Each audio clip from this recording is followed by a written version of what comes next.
यहाँ पर आते हुए आप लोगों को भी महसूस होगा कि सफाई का क्या सूरत हाल है। फिर हमारे जो पलटून थे जिस पर हम बर्फ़ चढ़ा सकते थे वो बिल्कुल ख़त्म हो गए। फिशरी के नाम पर करोड़ों अरबों का बजट हम देखते हैं, अखबारों में आता है, इस पे बजट निकल रहा है, लेकिन पैसे कहाँ खर्च हो रहे हैं ये सवालिया निशान ताहयात आ रहा है। बाकी कोस्टल एरिया पर हमारे माहीगीर जहाँ पर शिकार कर सकते हैं तो बलूचिस्तान से अलग मुश्किलात है। यहाँ पर कोस्ट गार्ड वालों और दूसरे जितने भी इदारे हैं, कस्टम वाले, उनका रवैया ऐसा है जो बिल्कुल चोरों के साथ किया जाता है। हमारे शिकवे सख्त से है, लेकिन दिलचस्पी अगर हुकूमत ले तो सारी चीज़ें हुकूमत के हाथों में है। पाकिस्तान को मुश्किल से जिस चीज़ निकाल सकता है वो एक्सपोर्ट निकाल सकता है, और एक्सपोर्ट का एक बहुत बड़ा हिस्सा जो है वो फिश है। 7-8 साल से लेके कुछ माहीगीरों को नहीं देता है। हम लोग आँखों का दोनों को ऑपरेशन कराया, अभी इधर आया, हम लोग को बोला यार गरीब आदमी हूँ, मैं माहीगर हूँ, असली माहीगर हूँ, हमारा बाप भी माहीगर था, हम उसका बेटा माहीगर हूँ, ये मैं दवाई आँखों के लिए आया हूँ। बोलता किसी फकीर को लेके आया है। पहले इलेक्टेड नुमाइंदे आते थे, इनके इलेक्शन होती थी। अभी 6 साल पहले कोर्ट ने एक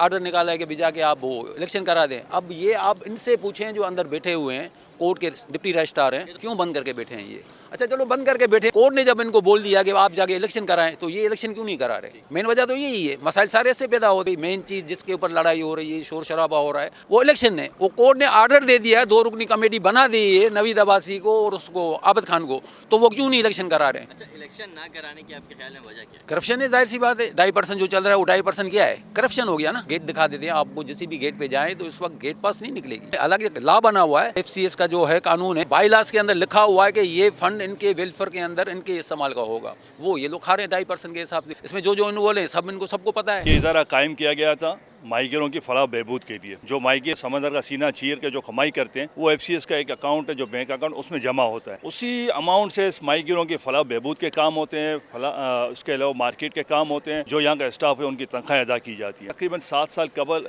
इलेक्शन हुआ था, उसके बाद कोई इलेक्शन नहीं हुआ। उसके बाद एडमिनिस्ट्रेटर आके बैठ गया, उसको 3-4 चीज़ें करनी थी। एक काम करना था उसको कि मेंबरशिप की लिस्ट थी, उसको स्क्रूटनी करनी थी कि आया उसमें मेंबरशिप सही बनी या नहीं बनी। दूसरा उसका काम था FCS के ऊपर जो लीगल मामलात कोर्टों के, वो उसको खत्म करवाने थे या उसको हैंडल करना था। तीसरा मसला ये था कि उसको 3 महीने के अंदर अंदर इसको इलेक्शन करना था, लेकिन वो एडमिनिस्ट्रेटर 4 साल यहाँ बैठा रहा, इलेक्शन नहीं हुआ, वो हटा। उसके बाद यहाँ पर दिन रात की मंडी लगी हुई, एक बंदा जाता है, दूसरा आता है, दूसरा जाता है, तीसरा आता है। करप्शन इतनी बढ़ गई है। सबसे बड़ी बात ये कि सिंध हाई कोर्ट का एक हुक्म था, उस हुक्म के तहत 3 अखबारात में ये इश्तिहार दिया गया था कि आज से 1.5 महीने 5 अगस्त को इश्तिहार दिया गया था कि 15 सितंबर को इलेक्शन है। जो माहीगीर FCS के मेंबर हैं वो इसमें कैंडिडेट बने, उन्होंने नॉमिनेशन फाइल किया, इलेक्शन की तैयारियां की। सिर्फ इलेक्शन से एक दिन पहले यहाँ इलेक्शन पोस्टपोन कर दिया गया। अच्छा, पोस्टपोन भी किसने किया? यहाँ पर जो अनऑथराइज्ड बंदे बैठे हुए उन्होंने पोस्टपोन किया। सिंध हाई कोर्ट के हुक्म अदूली की गई, कंटेम्प्ट ऑफ कोर्ट किया गया। उसके बावजूद ना कोर्ट उस पर एक्शन ले रही है, ना हुकूमत उस पर एक्शन ले रही है। FCS के अकाउंट में डेली बेस पर 70 से 80 लाख रुपए जमा होने चाहिए। आज पोजीशन ये है कि उसमें